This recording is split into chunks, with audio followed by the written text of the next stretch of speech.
I think, I strive very hard not to base a character on anyone.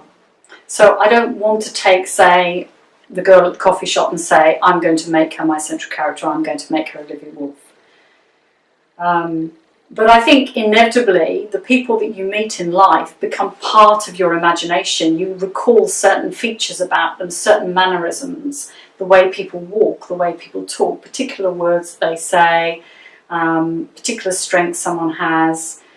I mean, I think, I've said before that Olivia Wolfe was inspired by a real journalist, so a lady called Marie Colvin, who very sadly died in the siege of Homs in 2012 in Syria. She was probably one of the most courageous women, I think. I didn't know her, but I read about, and I used to read all her articles from these war zones. And so that courage and that desire to pursue the truth at any cost, and that desire to tell the world what was really happening, because that was what Marie Colvin, as I understand it from reading her work, was all about. She said, people have to know what is going on here.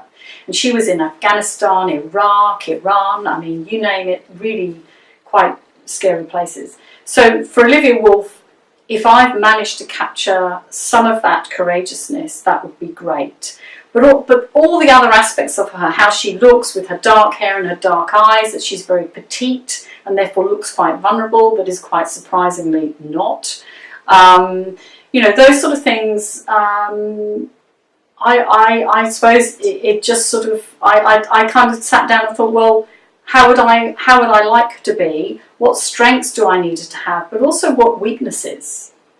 Because I think when someone has a vulnerability, when someone has something that haunts them, as we all probably do, it makes them more real and certainly more fascinating.